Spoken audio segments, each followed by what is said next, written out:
But I'm thinking back now a long way to when I was your age and the Civil Rights Revolution was unfolding. And we kids asked our parents and their generation,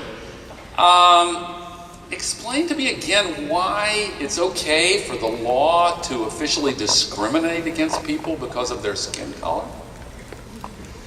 And parents try to tell their kids the right thing, you know. Usually, I do. And when our parents' generation couldn't answer that question, that's when the laws started to change. There are some things about our world that you know that older people don't know. Why would that be? Well, in a period of rapid change, the old assumptions sometimes just don't work anymore because they're out of date. New knowledge, new understandings are much more widely available sometimes to young people who are in school who aren't weighed down with the old flawed assumptions of the past. Now, don't get me wrong, your parents and your elders, as you already have figured out, know a lot that you can gain from. But in a period of rapid change, there are times when new understandings are more apparent to young people. This year, 2009, is an anniversary of something else. It's the 400th anniversary of the year when Galileo first perfected the telescope and pointed it toward Jupiter and Mars and Venus, and he was able to prove that actually what the older people of that time thought,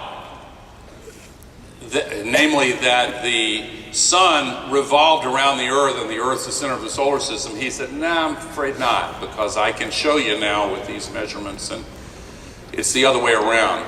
The earth goes around the sun. It was, if you'll forgive the phrase, an inconvenient truth. And he was imprisoned because he claimed this. But over time, young people could look at the math, they could look at the facts, and they say, yeah, hello. And a lot of times changes in understanding take place when the old assumptions fall away. I'm going to talk to you very briefly about the three biggest crises that our country is facing right now, that the new president, Barack Obama, tomorrow, just after high noon, will talk about in his speech. And then he'll go down to the White House and start acting to do something about it. And the old assumptions about the situation our country is facing right now are no longer valid, some of them. But first of all, before I talk about these crises and about the challenges that we face, I want to talk just a minute about you and this experience. I started by talking about what a great opportunity it is for you to talk with one another, but I want to talk about what a great opportunity it is for each of you personally. This is a chance to observe and to learn, but it's much more than that if you choose to take advantage of this opportunity. I was told a story a long time ago about a young man and a young woman who had to walk across a desert landscape strewn with boulders and cut with deep ravines, and it was a long journey they had to make, and so they started walking, and they were careful where they put their feet because the rocks were loose at places and they had to keep their footing. And after a while they realized that they had walked into a ravine that deepened, and soon they were in a box canyon, and they had to turn around and come back out, and they wasted time.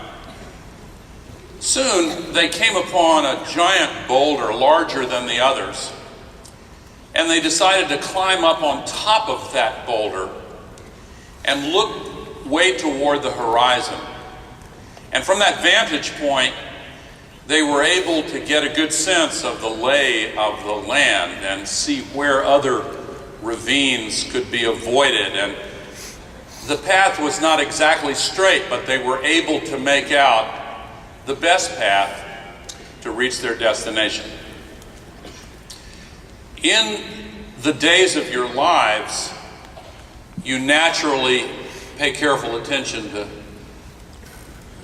putting one foot in front of the other and taking daily steps toward doing your work and trying to learn and all of the rest. This is an opportunity these days for you, with your heart as well as your head, emotionally and spiritually, to climb up on top of this vantage point of an extraordinary experience that doesn't come around except once every couple of centuries.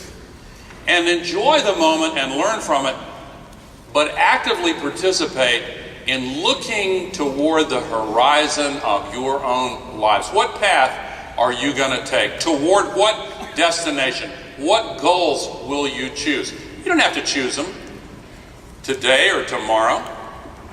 You don't have to decide what profession you're going to go into or anything like that immediately. But this is an unprecedented chance for you to get on the high ground and look at what your life means and what you would like it to stand for.